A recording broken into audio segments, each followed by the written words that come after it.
इंसान की जिंदगी उस समय अंधेरे में चली जाती है जब वो 1 करोड़ रुपए जीतने के चक्कर में अपने 500 रुपए भी सट्टे में हार जाता है।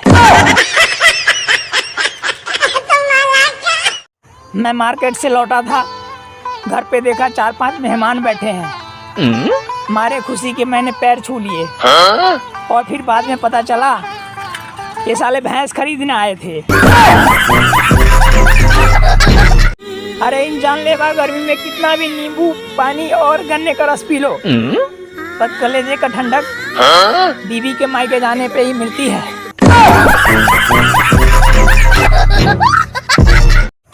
अरे हमारे जमाने में विज्ञान बहुत उन्नत पे था। मास्टर साहब तुरंत एक जीव को दूसरे जीव में बदल देते थे। ए गधे, चल मुर्गा बन। इंडिया में सिर्फ 10% महिलाएं धूप से जलती हैं, बाकी तो 90% एक दूसरे से जलती है। अच्छा, अगर पुरुषों को भी घूंघट करने का रिवाज होता तो महिलाएं सोच सोच के मर जाती कि ये कमीना दिखता कैसा होगा।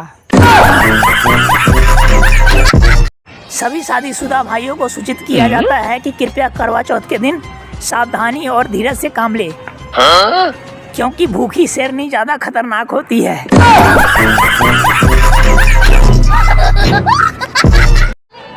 एक मुर्गा मुर्गी से बोला, आई लव यू जान, मैं तुम्हारे लिए कुछ भी कर सकता हूँ। तो मुर्गी बोली, सच में? तो मुर्गा बोला, हाँ। तो इतने में मुर्गी बोली, ऐसी बात है तो आज अंडा तुम दो।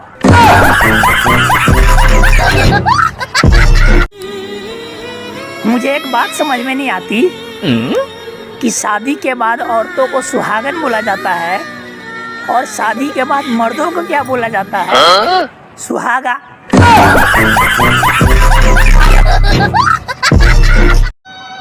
फेसबुक और इंस्टाग्राम के लत छुड़वाने के लिए मुझे मेरे घर वाले डॉक्टर के पास ले गए और अब डॉक्टर भी मेरे वीडियो पे लाइक और कमेंट करता है।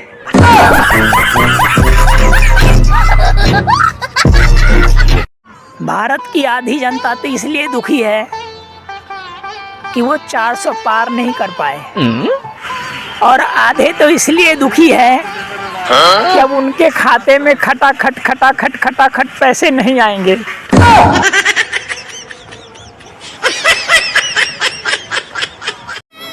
ब्यूटी पार्लर से तैयार होकर और नई साड़ी पहनने के बाद एक औरत उतने ही नशे में रहती है कि जितने नशे में मर्द दारू पी के रहता है। मुझे एक बात समझ में नहीं आती, रामायण में इतना बड़ा कांड करके शूर्पणखा कहाँ गई? गाइस, मुझे तो हैप्पी दशहरा की इतनी बधाइयाँ मिल रही हैं कि जैसे रावण को मैंने ही मारा हो।